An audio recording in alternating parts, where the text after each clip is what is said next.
என் பாசமிகு அப்பா என்னை இந்த அளவுக்கு இந்த மேடையில் நிப்பாட்டி கொண்டிருக்கும் அருமை இயக்குனர், எல்லாமாக இருக்கும் எனது தந்தையாக இருக்கும் எஸ். சந்திரசேகரன் அவர்களை வருக வருகின்ற வரவேற்கிறேன்.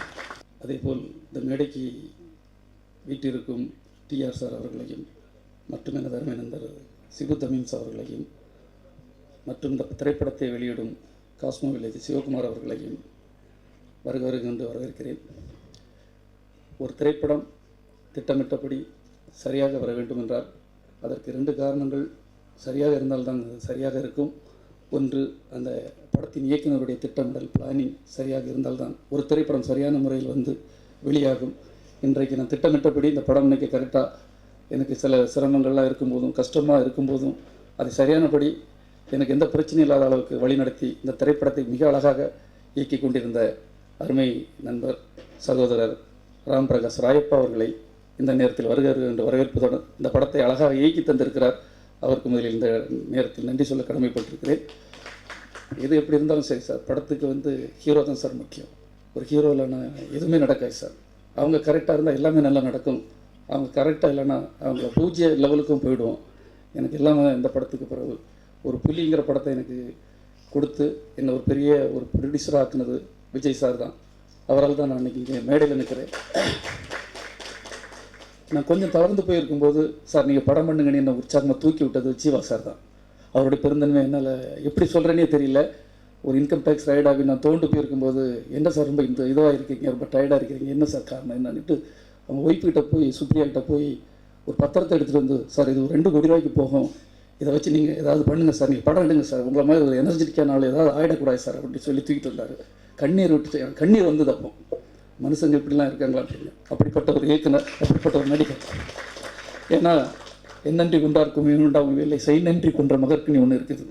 அதை இந்த நேரத்தில் நான் சொல்லிக்கூட கடமைப்பட்டிருக்கிறேன். அப்படி ஒரு நல்ல ஒரு இதயம் இப்படி ஹீரோக்கள் இருப்பாங்களாங்கிறத நான் அன்றைக்கி தான் புரிஞ்சுக்கிட்டேன். ஜீவா சாருக்கு நான் நன்றி சொல்ல கடமைப்பட்டிருக்கிறேன். அடுத்தபடியாக எல்லாருக்கும் மேலே இந்த புலிங்கிற படத்தில் எனக்கு உங்களுக்கு எல்லாருக்கும் தெரியும், எங்களை பிடிச்சி அரெஸ்ட் பண்ணி வச்சுட்டாங்க. அன்றைக்கி ரிலீஸுக்கு முந்தின நாள் இன்கம் டேக்ஸ் ரைடுங்கிற பேரில் 9-10 மணி வரை நாங்கள்லாம், நான் Shivu sir, Vijay sir, SCC sir எல்லாருமே எங்களை தூக்கி வச்சு எப்படி இந்த படம் ரிலீஸ் ஆகணுன்னுட்டு அப்படி ஒரு கேள்விக்குறி இண்டஸ்ட்ரியல் மத்தியில் இப்போ தான் அந்த மேடையில் நான் சொல்ல கடமைப்பட்டிருக்கேன். அவ்வளோ அதிர்ச்சியிலையும் இதுலேயும் இருந்தேன். ஒரு பத்திரிக்கையாளர் சாதாரண ஒரு ஆளை ப்ரொடியூஸ் பண்ண வச்சாங்க. அந்த குடும்பத்துக்கு நான் காலகாலமாக நின்றுப்பட்டிருக்கேன். ஆனால் என்னென்ன வகையில் துன்பங்கள் வருதுங்கிறத அன்றைக்கி தான் நான் பார்த்தேன். அந்த நேரத்தில் ஒருத்தர் ஹீரோ மாதிரி உள்ள வந்தது எனது அருமை நண்பர் அஷ்டாவதானி டி ராஜேந்தர் அவர்கள் தான். கூப்பிட்டா கூட உதவிக்கு வர மாட்டாங்க, ஆனால் கூப்பிடாமல் அன்றைக்கி உதவிக்கு வந்தவர் அவர் தான். அவரை வந்து எனக்கு ரொம்ப காலமாக தெரியும். விடிய விடிய விடிய ஒரு நிமிடம் கூட அந்த அன்னைக்கு தூங்காமல் எல்லா பிரச்சனைகளையும் சால்வ் பண்ணி அந்த புலிங்கிற திரைப்படம் காலையில் சின்ன பிரச்சனை வரும்போது எவன்டா அப்படின்னு அவருக்குன்னு ஒரு ஸ்டைல் இருக்குது, தூக்கி ஒரு பத்திரத்தை தூக்கி என்னடா வேணும் உங்களுக்கு அப்படின்ட்டு சொல்லி திட்டிட்டு எத்தனை பணம் எத்தனை கோடிடா வேணும்னு சொல்லி தூக்கி போட்டுட்டு வாங்க அந்த படத்தை ரிலீஸ் பண்ணுறதுக்கு. உதவி செய்யணுங்கிறது இல்லை சார், அந்த எண்ணங்கள் இருக்குது இல்லையா, அந்த எண்ணம் வர்றது. ஏன்னா அந்த இடத்துல நான் சொல்லிதாகணும், நன்றி உதவி செய்தவங்களை சொல்கிறதா சார் ஒரு பண்பு, அதை நான் சொல்லிதாகணும். அன்னைக்கு புலிங்கிற படம் திரைக்கு வரைக்கு காரணமாக இருந்த அருமை நண்பர் டி ராஜேந்தர் அவர்களுக்கு நான் இந்த நேரத்தில் நன்றி சொல்ல கடமைப்பட்டிருக்கேன். ஏன்னா என்னை இந்த இடத்துல நிற்க வச்சுக்க முதல் காரணம் எஸ்ஐசி சார் தான்.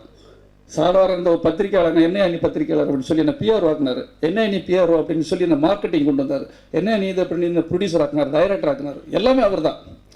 அப்போ அவர் தான் இந்த இடத்துக்கு தகுதியான ஆள் இந்த இது ரிலீஸ் பண்ணுறதுக்கு. டிஆர் சார் எனக்கு அவ்வளோ பெரிய இந்த புலி டைமில் உதவி பண்ணார். அவர் தான் இந்த இடத்துக்கு கரெக்டான ஆள். இந்த மாதிரி ஒரு நல்ல ஆட்கள் என் மேல் அன்பு உள்ளவங்கெல்லாம் இந்த இடத்துல இருக்கிறாங்க. ஜீவா சார் முதல் தமிழ் என்னுடைய நண்பர், அருமை நண்பர். என்ன ஒரு பிரச்சனைலாம் எனக்காக இப்போ கூட பேசிகிட்டு இருக்கிற அவர் தான். அதோட மேலான புலி படம் ரிலீஸ் ஆகணும்னா தொடங்க போகிறேன்னு சொன்னது அந்த படத்தை தமிழ்நாடு ரைட்ஸ் வாங்கன்னு சொன்னார் பார்த்தீங்களா, காஸ்போசியம் ஒரு என்ன அருமை சகோதரர். அவ்வளோ பயமும் பிரச்சனை கிளப்பாங்கன்னு இருக்கும்போது அந்த படத்தை தைரியமாக வாங்கினார் பார்த்தீங்களா, கிரேட். சிவகுமாருக்கு நான் வாழ்நாள் கூட கடமைப்பட்டிருக்கிறேன். மொத்தத்தில் செல்வகுமாரும் இருக்கணும் இந்த இண்டஸ்ட்ரியில் கஷ்டப்பட்டிருக்காரு, நியாயமானவர் நினைச்சு எனக்காக இன்னைக்கு நிறைய உதவி பண்ணிட்டு இருக்கிறாங்க. அந்த வகையில் ஜீவா சார் கன்சிகா மேடத்தை சொல்லி தான் ஆகணும். ஒரு நாள் கூட அவங்களால ஒரு சின்ன டிலேயோ பிரச்சனையோ எதுவுமே வந்தே கிடையாது. அவ்வளோ ஒரு சின்சியராகிட்ட அப்படி ஒரு கோஆப்ரேட்டிவ் ஆர்டிஸ்ட் அவங்க. கன்சிகா மேடம் இந்த படத்தில் நடிச்சதுக்காக அவங்களுக்கு இந்த நேரத்தில் நான் நன்றி சொல்ல கடமைப்பட்டிருக்கிறேன். சிபிராஜ் எந்த குடும்பத்திலேருந்து வந்தாங்கிறது முக்கியம் இல்லை, 7 மணினா 7 மணிக்கு இருப்பார். அவ்வளோ சந்தோஷமாக அந்த ஷூட்டிங் ஸ்பாட்டில் இருப்பார். ஒரு எனர்ஜின்னு அப்படி ஒரு எனர்ஜியான ஒரு நபர். சிபிராஜ் இந்த படத்தில் வேற ஒரு ரூபத்தில் தெரிவார். இதுக்கப்புறம் சிபி இதுக்கு இந்த படத்துக்கு அப்புறம் சிபிங்கிற மாதிரி அவருக்கு ஒரு பெரிய நேம் கிடைக்கும். எந்த ஒரு யூகமும் இல்லாமல் ஒரு நண்பர்கள் மாதிரி அண்ணன் தம்பி மாதிரி இந்த படத்தில் ஜீவா சிபிராஜெலாம் நடிச்சிருக்காங்க. அதை விட மேலே எனக்கு இந்த படத்தில் மிக அருமையாக ஒரு மியூசிக் போட்டு கொடுத்துருக்கிறாரு இமான் சார். போகிற நேரமெல்லாம் மிருதில் இருக்கேன், அதில் இருக்கேன், இதில் இருக்கேன் சார், எங்களுக்கு சீக்கிரம் போட்டு கொடுத்துருக்கேன் சார், எங்களுக்கு நிறைய இருக்குன்னு உடனே அந்த வேலையை பார்த்து இப்போ கூட 6 வேலைகளை தொடங்கிட்டாரு. மிக அருமையாக வேலை படுத்து கொடுத்துட்ருக்காரு.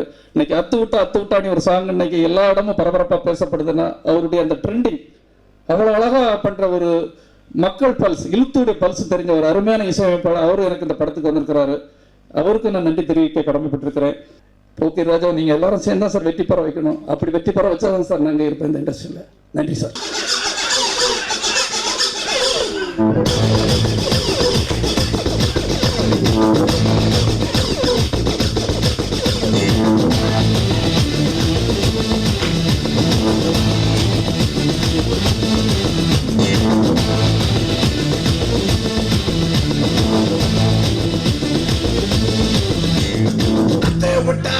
விட்டா அப்படியே அத்தை விட்டா கத்தி மேல கண்ணா கட்டி நிக்க வச்சு சுத்தா விட்டா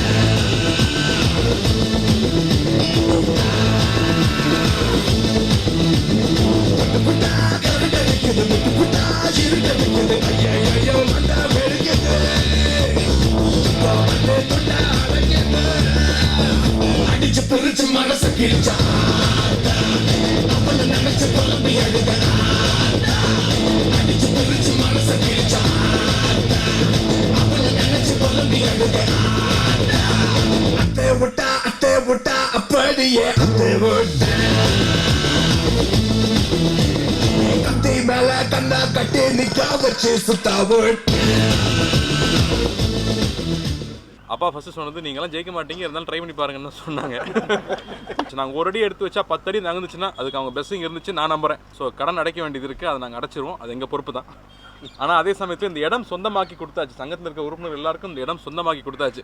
நடிகர்களுக்கு அவ்வளோ ஸ்கீம்ஸ் இருக்குது, அதெல்லாம் இன்னும் நிறைய பேர் தெரியாமல் இருக்குது. நீ நிறைய பேர்கிட்ட பேசிட்டு வந்திருக்கோம். தலைவரை ரொம்ப மிஸ் பண்ணுறோம். நாதர் சார் ஃபோன் பண்ணி டே தம்பி நாங்கள் இல்லையாடான்னு ரொம்ப வருஷப்பட்டாப்புல. விஷால் வந்து காலைல 5 மணிலேருந்து ஃபோன் பண்ணிட்டு இருக்காப்புல.